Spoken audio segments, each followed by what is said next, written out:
عليكم ورحمة الله وبركاته. ولاشين ياسمين الجعلية هلك دقة دابنيسان ويوتيوب channel كيجي ياسمين الجعلية فشيال أصحابتي إذا شرفت للسود وهذا قاعد مفرق سود وهذا بليز أنتي التايمر بقوه رئيسات سبوقتك سبسكرايب كهيجا حاسدين أضو عادي أدوم هاتسن سود وهذا حاوى waxaan rabaa inaan ka hadlo arrin aad iyo aad waayadan soo badatay dhibaato weyn ka haysata dhammaan ummadda ku nool qurbaha ma dhahayo kaliya ummadda Soomaaliyeed ka Soomaali bas ma haysto dadka qurbaha ku nool oo ajaanibka ah ama ha noqdaan Afrikaan Arab ha noqdaan Soomaali ha noqdaan dhibaato wada haysata inkastoo anaga aan ka wararna ama aan ka xog hayna ummadeena Soomaaliyeed waxaan caawa idin wadaa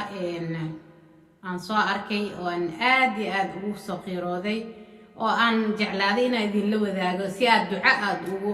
qabtaana because wax kale ma awoodi kartaana si aad ugu duceysaan gabar Soomaaliyeed oo ku nool dalka America oo caruur lagaga qaatay marka waxa inoo haayo oo ka soo duubay ama caawinaya sidaad wada ogtihiinba ajar ilaahay ha ka siiyo dabacsan ila dhageysta marka oo hooyo dhowr sano joogtay dalkaasi Mareykanka waxa hadda soo wararay qoliyaha Children's Service ama hay'adda caruurta loo yaqaan kuwaas oo doonaya inay caruurteeda ka qaataan maalinta berita ah adar Buffalo so New York mine waxay ku nooshahay gobolkaasi New York gaar ahaan magaalada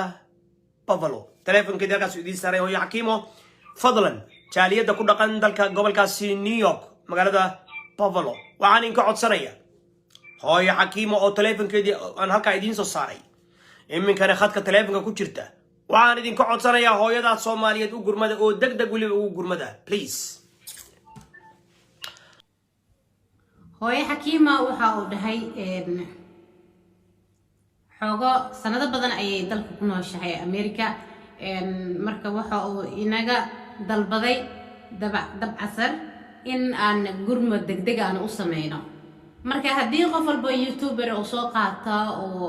ka hadlo arinteeda meel weyn ay gaaraysaa oo waxa laga yaabaa dad loo yare dad garab qabta dad caawiya inaan helno marka please asxaabay idinkana inoo share gareeya videoga si oo u gaara ummadaha kaleenta ee ka hesha hooyo Xakiimo caawitaan soo ilaahay awlaadeeda u badbaadiyo ila si daawo walaalay magacaaga noo sheeg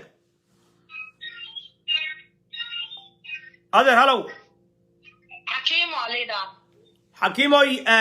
waxa tahay hooyo Soomaaliyeed oo ku nool gobolkaasi dalka Mareykanka magaalada ku nooshahay New York ma New York ba ku nooshahay gobolka New York sama magaalada Buffalo magaalada Buffalo okay anu soo dhaw way ku lasantahay okay magaalada Buffalo okay dibka ku haysta Mama Xakiimo waxay sheegtay inay ku nooshahay dalka America qaasatan New York marka dabacsan asiga ayaa sii wareysanaya ila si daawada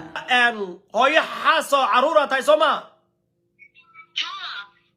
meeqa caruura ku joog meeqa caruura ya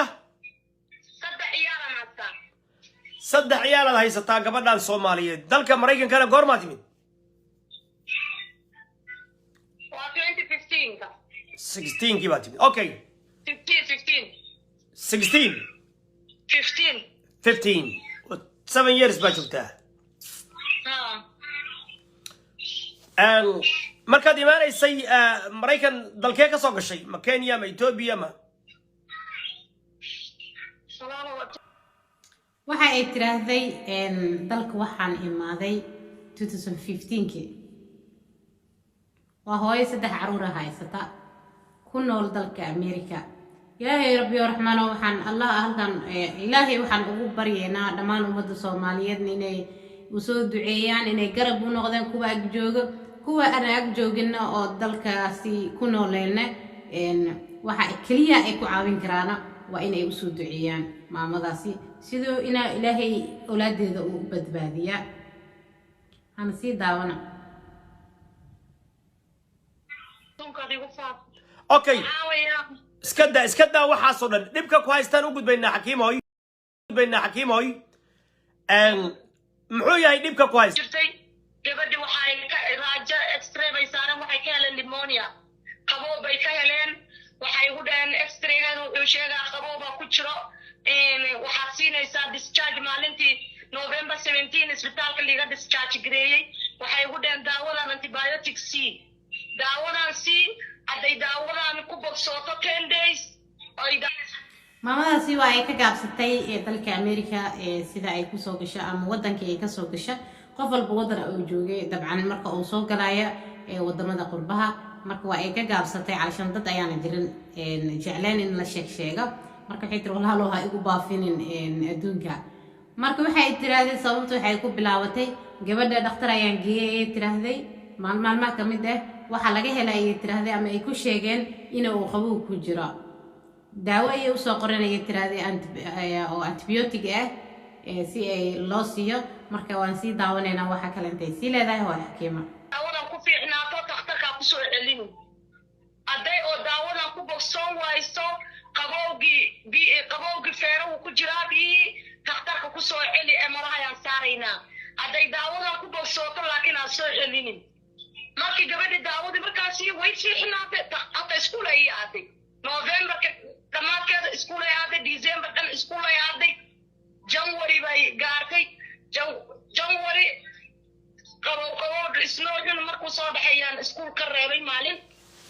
alla jigay ku noqotay dhakhtarkeeda waxay u ballamiyay waxay ugu dhahday kaale dhiiga laga qaaday January 31st dhiiga laga daawadii markii aan siiyay ay tiraahday gabadhi way igu caafimaad alxamdulillah oo waxa la igu dhahay tiraahday marka hore soo celi gabadha hadii ay 10 bari ku soo daawadan ay caawin weysa way caawisay ay tiraahday ilaaha caawiyo way fiicnaatay haddana waxa ay tiraahday qabowga kaleento wadamadan ilaa January February March uu jiraa marka January ayay tiraahday maalmaha kamid ah haddana qabowgii عشان لقوسه النقدي مال أيام السكول كريبة يترهدي أنا سيدا قاري حدا وحيقول هذي إسبتال كتيرلنجة إكسترا على صوصار إكسترا جواجي اللي صار يقول هذي جمعري ما كان إماري أو إكسترا أنا وإماري قلب اللي دياري قل كي وودي قال لي وادي متجري أنا وود كجرو لين بانصاب الإسبتال أنا وود كجرو ناب أردي صفر وغطاء قواري عيالك أنا هاي أدا دفتر وضطائيس وقشي معي كاربتي وحايدا أنا قواري عيالك وايي قبل بلانتي أو سوحي الوغدات سوحي الوايسي وحاسا كيس الوغفري أنا وحاندي قورما سوحي الواي تختار كماليت اللي ديسشارج جريي داونا مديكو سبحان الله waxa ay tiraahday markaan maalintaas iskuulka ka reebay ayaan balan u dhakhtarkeeda u wacay keen ayaa la igu dhahay tiraahday isbitaalka ilmaha markii aan geeyay waxay tiraahday waxa loo balamiyay in raajita laga saaro fiiraha qolkaas ku sug ayaa la igu dhahay dhahda wait roomka kadib waxay tiraahday naag ordayso buug wadata ayaa ii soo gashay oo ka socda ay leedahay qolada carruurta ana sii daawana don't worry bay ugu dhahday just stay marka gabadhayda way fiicnaad way bogsootay haddana waa iska keenay x-ray-gii baan iska saarabaa marka waxay ugu dhahday wax bay iga qorqortay waxay ugu dhahday ilmihii kale ayaan soo fiiri rabaa waxaan dhahay ilmihii kale ana guriga woodhaan ku jiraa ilmaha subxaan allah bal hadda fiiriyo wax micno ah ma lahan soo celi ayaa la igu dhahay ay tiraahday hadii ay bogsoon weysa laakiin way igu bogsootay ay tiraahday gabadha way igu fiicnaatay maanan soo celin laakiin naagtan ay hadda markii ay soo wacday dhahday balanta u soo sameysatay ay iyagana u waceen dhahday naagta haday soo socotaa marka waxa lagu eedeeyay ay tiraahday dacwada lagu furay soo celi ayaa lagu dhahay cunugtii waa soo celi weysay sidaas darteed ayaa dacwo lagu furay ay tiraahday bal aan sii daawan ilaahay oo naga badbaadi rabbiyo raxmaano anaga iyo inta muslim ah oo ku nool qurbaha subxaanallah laga fiirinaanay oo ilmo maxaad ka fiirinaysaa gabadha yariisa dhar ka siibay ugu dhada dharkan ka siibay ugu korkeeda ka fiiraysa waxbay ka waaysay markaasay waxay dhahday gabadha ma jecesha gabadha waa jecelaanay markaasay dhahday ilmihii kale wiilashi kale guriga cunto guriga ma ku taasha fridgigay waa buuxaanay taariikh labaan soo adeegay waa buuxaanay markaasay dhahday gurigaan aadiraba anigu waa dhaaba ku jira already I'm in the watch on a hospital how come you go to my house Sunday subxaanallah naagtii waxbay interview ayay ila yeelatay ay tiraahday oo waa aan waxyaabo iga wareysatay markaasi ayaan waxa ay igu dhahday ayay tiraahday ilmihii kale ayaan soo fiirinaya oo maxaa soo fiirinaysaa ilmaha kale subxaanallah qoladan mar haddii ay sidaas faraha kuula soo galaano ilaahay rabbiga raxmaanka ma ogiye cid kale kaa celinaysa malaha wax aana meesha yaalinayaba haddana sii galayaan faraha marka waxa ay tiraahday ciyaalkii kale ayaan soo fiirinaya maxaa ka soo fiirinaysiin dhibaatada jirta maxaa waaye gabadha dharka ka siib ayay igu tiraahday ayay dhahday si korkeeda ay u fiirisaa calshan haddii wax ay ku yaalaan korkeeda ayay fiirisay ayay tiraahday waxay i weydiisay kulahaa ma jeceshahay oo why not cunuga ani aan dhalay waay u jeclaanaynin subxaanallah ilaahayuu naga kori ilaah ummadaan naga qabo muslimiintana ilaah ka qabada weyne waaxid markaasaan I want to see the other kids and I want to see the food if you have food in the house inta haysato gurigay aaday odagayda u tilmaamay odagayda guriga oo meel kalu deganya sabarade furu aan siiyey waa orday waa u furay gurigay soo gashay fridge ay furtay fridge waa full cunto maku taalaa guriga kulahaa aawo ilmihii kaleenta guriga ayaa aadayna waa soo fiirinayna ani halkaana jooga ay tiraahdo waay gurigayga ka doonaysiin maxaa ka doonaysiin الله إلهي وبتبادي مسكين تسلهم إلمها وبتبادي سبحان الله وح أي شيء جين أي وين كورن سبحان الله. تارك لما بسوا ده تارك أفر وما كأي مانع كانوا شيء ده وحيقول ده تختار كيدنا وقال أن لما صامري بالحال بلان أبغى مجرته بلان والبابا وهذا الماضي وجهش الماضي وحد ما طبعا they are okay you okay don't worry Monday I'm going to close that case I would have been. waa gartay marka dhakhtarka la hadin shalay imaaday oo isbitaal gabadhay ka socdo branchiga iyo gabadha isbitaalka clinic ka socdo waxay ugu dhaheen wiya sore wixii kuugu dhaxay qoladaas ku soo weerartay without reason lahaan lagu soo weeraray waa qalad waayay keeska annaga handle gareynayna saas oo ma dabayarayno annaga subxaanallah meel ay wax ka soo qabtaan markii ay waayaan waxaana micno lahayn ayay kugu qabtaan dadka ilaahay rabbi raxmaan ilmaysan dhalin ayay sidaas ugu haadayaan ilaahay rabbiga raxmaanka ha ka badbaadiyo miskiintan ummadda laga haystana ilaahay ha u soo celiyo malaan sii daawana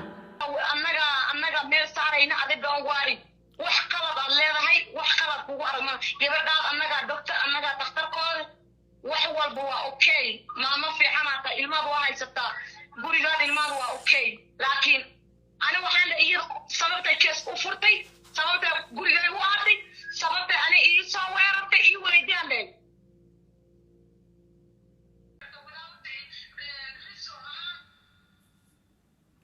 wax ay iiga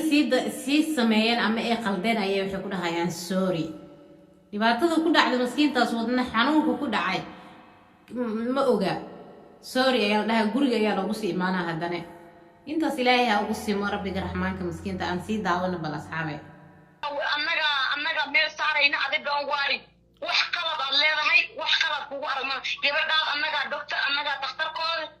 wax walba waa okay maama fiican والله بالله wax laga naxawaaye wax laga argagaxawaaye wadan qurba ah anaga iimaanay ilaahay rabbiga raxmaanka ha inooga amaansado inta ilmo laga haystana ilaahay ha ugu soo samate celiyo inta lagu maqan yahayna ilaahay ha ka qabto anagana ilaahay ha nagu amaansado ilaahay ha inaga sii jeediyo ilaahay rabbiga raxmaanka tala saarnayna Soomaaliya ha lees ogaado ilaahay ha lagu xirnaado maganta ilaahay moogiye ummadan cid kale inta oo looga amaan helay malahan ilaahay ayaan talada saarane ilaahay uu jeeda wadankeeni inuu burbur ka jira wadanka nabadgelyo ayaan soo doonane ربي الرحمن كما عرفت مركز إلهي هنوى ما سدو أنت أولاد كما قمت هنا إلهي هأوصل سمت عليا أنا جن إلهي هينو أمان سدو وما هالسنتهين وأسكسون نقنا إن شاء الله أصحابتي دي شرفت له شير جري فيديو كان سوى ميلها كله وجارو سا إلهي دعاء قبل داس مسكين إلهي وبد بادي عروفت هذا وأنا ما هالسنتهين السلام عليكم ورحمة الله وبركاته.